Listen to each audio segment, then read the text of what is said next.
Why don't I get straight into the who the public is betting on and we of course like to rank it first and foremost by number of bets. And again, I explain it periodically. I'll stop doing it every day, but I think it's been a couple days.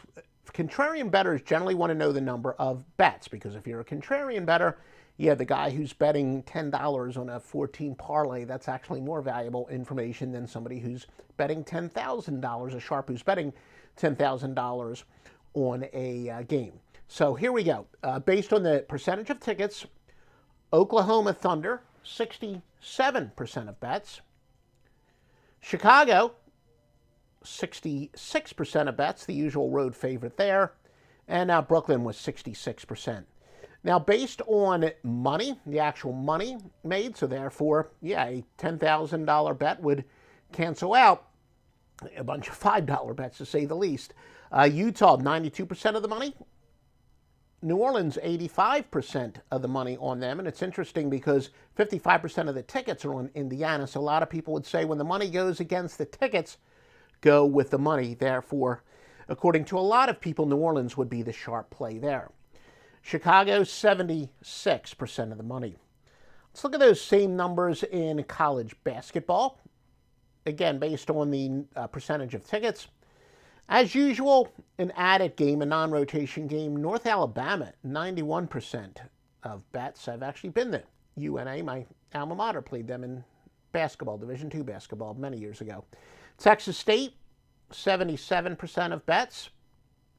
And Merrimack, which has been a popular team this year to bet on, 76% of the bets. In terms of a percentage of money, South Carolina Upstate and Florida Gulf Coast, each with 99%. So Florida Gulf Coast, again, for reasons we explained, many would say that makes them a sharp bet going against the tickets percentage. Oral Roberts, 96% of the bets. Detroit, that's Detroit University, 95% of the bets. Same for Kent State and New Hampshire.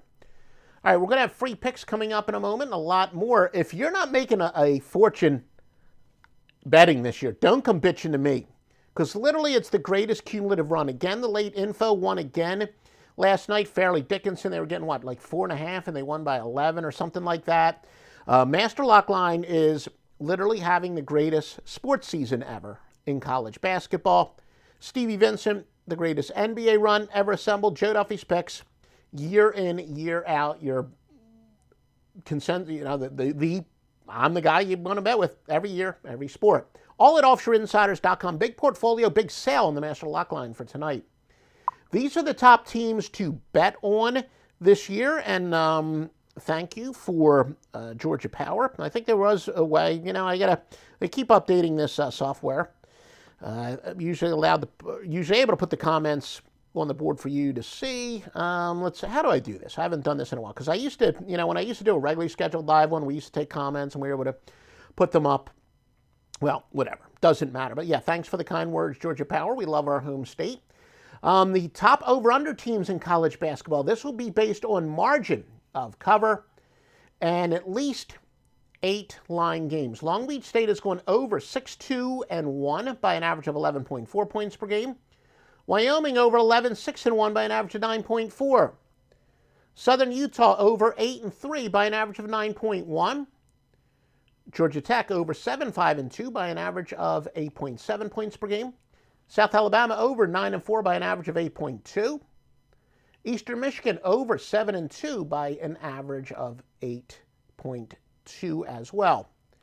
These are the best under teams. Portland State's going under 8-2 by an average of 10.6 points per game. New Mexico under 11-3 by an average of 10.2 points per game.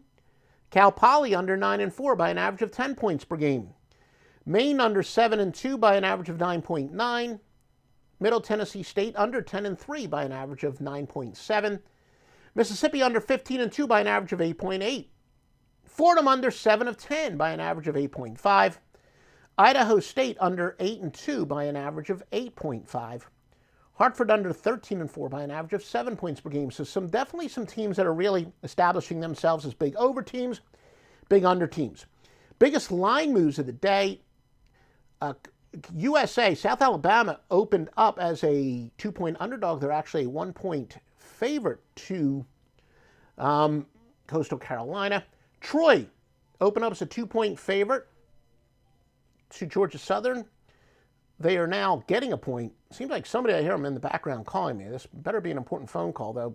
I guess be careful what you ask for. I hope it's not an emergency. So maybe I better get off here soon. But all right, Oakland minus the 1.5, or Oakland minus 1.5 after opening as a 1-point underdog.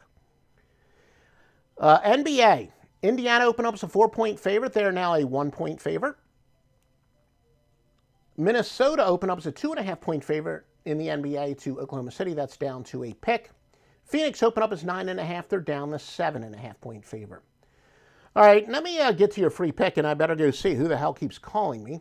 Milwaukee minus the 10.5 against Cleveland. Away favorites are small underdogs on great scoring runs. 362, 236, and 12. When said teams shoot a high percentage of three-pointers entering the game, it's 1328 and 1081. When both apply, it hits at a 64.7 rate. Now, Milwaukee's a double-digit road favorite, despite being 4-6 straight up on the road against a team that's 7-5 straight up at home. Anti-splits hang on which we go with the road team that's much worse, has a much worse road winning percentage than the home team has a home winning percentage straight up. We go with the odds maker's knowledge, use it against them, 526, 393, and 22.